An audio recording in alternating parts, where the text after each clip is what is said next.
Magandang araw, Pilipinas! Madalas nating ipagmalaki na ang husay at talento ng Pilipino ay kayang-kayang ihanay sa mga bukod-tanging magagaling sa buong mundo. Pero maraming mga accomplishments ang hindi nabibigyan ng kaukulang pansin o di naman kaya'y nababaon sa limot sa paglipas ng panahon. Kaya sa araw na ito, sisimulan nating ipunin at itala sa isang libro ang mga kahangahangang nilalang, mga pambihirang lugar at natatanging mga bagay na dito lamang matatagpuan sa ating mahal na bansang Pilipinas. Susubaybayan din natin ang mga record-setting at record-breaking events dito sa ating bansa. Kaya sama kayo sa amin. Ako po si Ping Medina. At ako naman po si Bernadette Herrera D. Sabay-sabay po tayong sumulat, mamangha at gumawa ng kasaysayan dito sa Philippine Book of Records.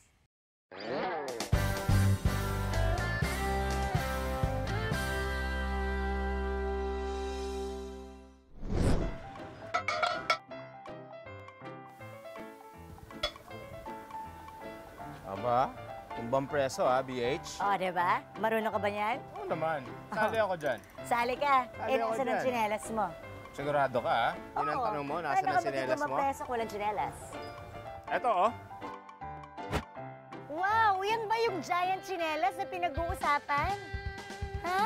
Yan na nga mismo yun, BH. Nako, bagay na bagay to sa ating programa dito sa Philippine Book of Records. Dahil meron siyang record bilang giant slipper sa ating bansa. Kaya palagi ko, Ping, magtanong-tanong na tayo. Tara, let's check it out. Yeah! Saan pa ba matatagpuan ang biggest chinelas na ito kundi sa Chinelas Capital of the Philippines, Liliu, Laguna? So, Consi Dennis, sino nakaisip ng itong biggest chinelas in the Philippines na ito at bakit ito naisip?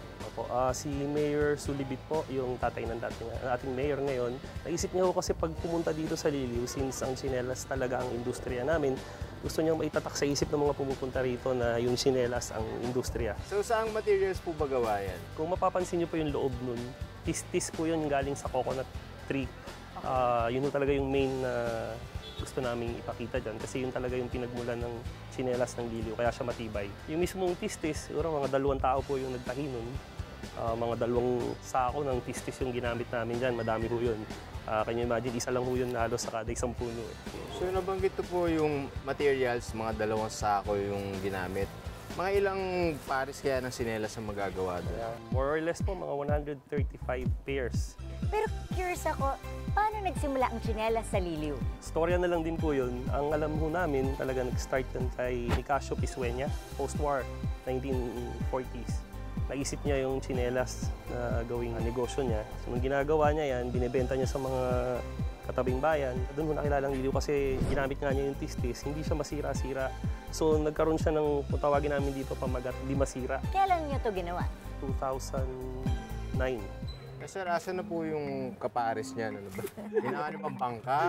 Wala kapares? Nagbibiroan nga kami. Kinuha daw yata ni Gatayaw, binato sa bundok eh. Kaya hindi na nakuha dyan.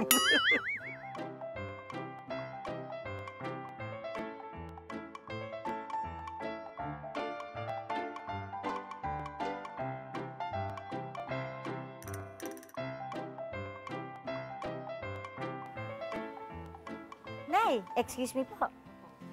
Ito po ba yung tistis? Opo. Wow! So ito yung pinagawa nitong tsinelas na to? Opo. Ito po Ayun, kasi kinita ako naghahanap ng parang ito ginagawa. So Opo. kung yung ganito kalaking tistis, ilang tsinelas po ang magagawa? Mga 5 nito? pares po. 5 Opo. pares. Kayo po ba mismo Opo. gumagawa? Opo, kami po. Ilang years na po kayong gumagawa ng tsinelas? 19 years na po. 19 years. Opo. So sa isang araw, ilan po ang nagagawa ninyo? Pag ano po minsan, kaya po niya ng 120 pairs.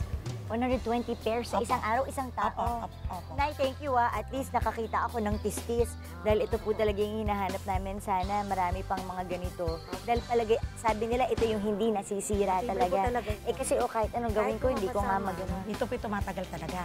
Kayo po magsasawang gumamit nito. Magagalit ka na dahil gusto mo ng palitan, ha? Opo. Maraming salamat. Di ko na po kayo guguluhin, Opo. Nay, ha? Maraming Salamat. pong salamat, Opo. Nay. At isa kayo sa mga matagal nang gumagawa ng tsinelas dito. Salamat po. Thank you po. Ang galing!